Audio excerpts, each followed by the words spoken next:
안녕하세요. 자기 전에 좀 더 알기 쉽게 정리해봤어요. 제가 저번에 했던 이야기를. 일단은 한국에서 국비 지원 받은 다음에 교육받고 바로 일본에 있는 A라는 회사에 들어가죠. 그런데 일을 하는 거는 처음에 2달, 마지막 2달은 본사에 A사에 있으면서 중간에 한 6개월 정도를 가라는 회사에서 일을 했어요. 예. 물론 A라는 회사에는 계약직으로 들어가 있었고 근무 장소가 다르다라는 건 파견이라는 거죠. 예. A에 고용돼서 가라는 회사에 가서 파견으로 일을 하였습니다. 1년짜리 계약직이었어요. 그럼 무슨 일을 했느냐? 오퍼레이션을 했습니다. 오퍼레이션이라는 거 제가 몇 번 얘기했어요. 복사하고 숫자 입력하고 아니면은 뭐 서버 백업하는 거 설명서가 다 있거든요. 그거 보면서 그냥 순서대로 숫자 입력하고 패스워드 입력하고 뭐 CD 넣어서 뭐 백업하고 그런 일을 했습니다. 솔직히 이 경력은 크게 도움이 안 됩니다. 여러분이 만약에 일본에 파견을 취직을 했는데 너 개발이 아니라 오페레이션을 가면 어떻겠냐라고 물어봤을 때 그냥 편하게 일하고 싶고 뭐 일본에 있으면 된다. 크게 월급 안 올려도 된다라고 생각하시면 예 갈게요 하고 가시면 됩니다. 오페레이션을 한번 가시면은 나중에 개발 쪽으로 빠지기가 되게 힘들어요. 계속 얘기할게요.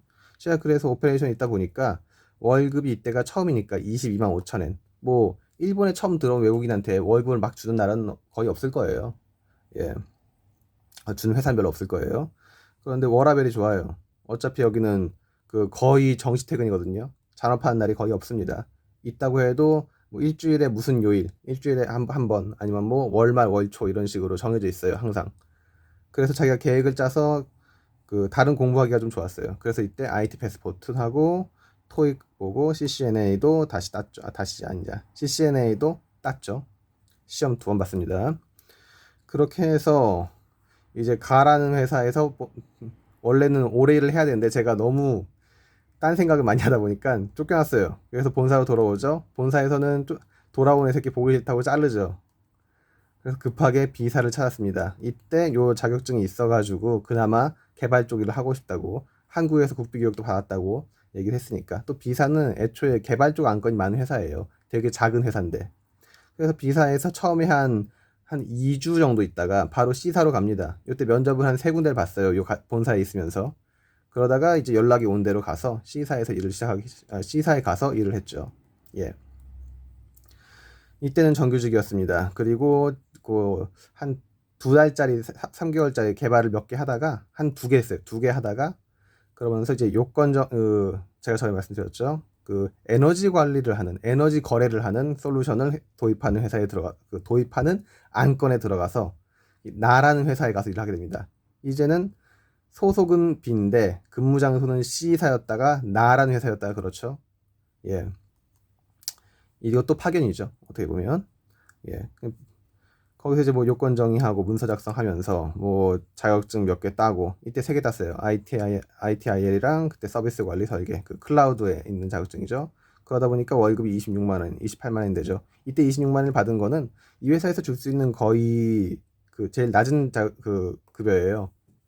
보통 회사에서 못 믿기 때문에 그래요. 예. 오페레이션 하다 보니 이렇게 갑자기 개발 보낼 텐데 얘가 개발한 거에 떨어지면 면접에서 자꾸 떨어져서 안 잡히면 또 골치 아프니까 좀 보수적으로 줍니다 처음엔.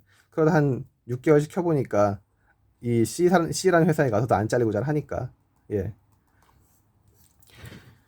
월급을 좀 올려준 거죠. 근데 이때 웃기는 게 C라는 회사에 나가서 일을 했는데 C라는 회사에서 다시 나라는 회사로 간 거예요. 그러니까 나라는 회사가 C의 안건을 주니까 C는 저를 보낸 거죠. 자기 회사 소속이 아닌데도. 이게 골치 아파질 수 있는데 아무튼 뭐 그렇게 했어요 그때는. 예 갑니다. 그리고 이제 한 1년 반 정도 거의 C라는 회사에서 뭐 계속 다녔죠. 파견을 나가서 요 나라는 회사에서 일을 했어도 C 안에서 나로 간 거니까 좀 이상한데. 그러다 보니까 이제 C사에서 연락이 오죠. 얘기가 나오죠. 너 우리 회사로 들어올래 하면서. 그래서 이제 아예 C로 옮겨버립니다. C라는 회사에서 뭐 개발한 건도 좀 했어요. 정규직이었죠. 그러면서 이게 요 나라는 회사에서 일했던 안건이 끝납니다. 요때. 그러면서 이제 개발을 하고 그럽니다. 이때 들어갈 때 급여는 35만 원 정도 됐어요. 연봉을 쪼개면 35만 원 정도가 나와요. 계산을 해보니까. 근데 회사별로 다르거든요. 기본 급여가 되게 낮은 편. 근데 보너스가 뭐 4개월씩 나오는 데도 있어요. 연봉은 그럭저럭 나오는 회사였죠. 예, 전 6개월밖에 없었으니까 연봉이 그렇게 뭐 크게 나온 건 아니에요. 보너스도 자기가 몇 달 이상 다녀야 나오기 시작하거든요. 예. 그래서 C라는 회사에 소속이 돼서 일을 합니다. 그러다가 이제 D라는 회사에 파견을 나가요. 예. 근데 이제 또 D 회사에서 오래요. 갔죠. 그래서 한 3개월 만에 옮깁니다. 이 회사는 마음에 좀 안 들었어요. 워라밸도 괜찮고 그랬는데 저를 거의 신입사원 취급하는 게 그냥 싫었어요. 그때는. 예. 회사도 뭐랄까 회사에 앉아 있어도 마음이 편하지가 않고 그런 게 있어가지고 그냥 D로 옮겼어요. 아, 특히 C라는 회사에는 외국인이 한 명도 없었거든요. 좀 불편하더라고요. 예. 차별 그런 게 아니라 그냥 불편했어요. 그러다 이제 D는 외국인이 많았어요. 예. 한국인 저밖에 없었지만 다른 나라 외국인들이 많이 있었어요. 그래서 D로 옮깁니다. 뭐 D에선 4년을 일을 했죠. 정규직으로 설비 쪽 일을 하면서. 근데 이것도 프로그래밍이에요. 예. 뭐 설비를 제어하는 로직을 뭐 코딩을 하거나 아니면 뭐 이것저것 뭐 화면을 바꾸거나 그런 일이 있었으니까 비슷해요. 하는 일은. 그러면서 자격증은 우리들이 아는 자격증이 아니라 그 솔루션을 제공하는 회사에서 자격증이 없으면 자기네 물건을 못 팔게 해요. 예, 그래서 자격증을 따게 됐죠. 처음에 45만 엔. 그러다가 이제 안건 늘어나면서 50만 엔, 52만 엔, 58만 엔 가는데 문제는 힘들어요, 점점. 처음에는 보람이 있어, 뭐 열심히 해. 뭐 외국에 있는 회사랑 연락도 해야 되니까는 뭐 야근도 하고 그러기도 해요. 그러다 이제는 정말 미치겠는 거예요. 사람은 안 들어와. 회사가 작다 보니까 사람은 안 들어오고 일은 계속 들어오고. 그러다가 작년에 나가 떨어지죠, 제가. 야, 못 살겠다.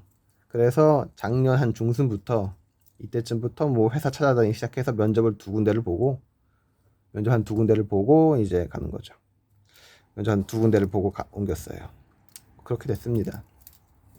그러니까 이 제가 파견으로 몇 군데 일을 했었잖아요. 이 소속 회사랑 근무 장소가 다른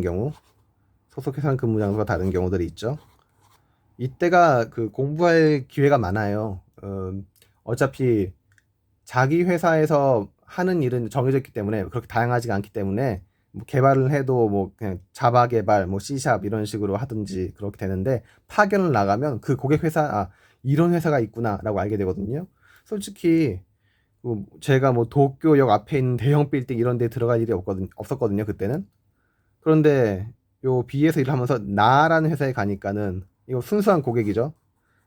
가니까 이제 뭐 도쿄 오테마치 막 엄청나게 큰 빌딩들 많이 있는데 거기 가서 일도 해보고 그러니까 좀 눈이 좀 트이더라고요. 야, 이렇게 잘난 사람들이 세상에 많구나 막 그런 거 보기도 하고. 그리고 또 C 회사에서 옮긴 다음에도 D 회사로 파견을 나갔으니까 예, 이 설비라는 것도 IT랑 관련이 있구나 처음 알게 됐죠. 예, 그런 식으로 이 개발 회사는 파견을 안 할 수가 없어요.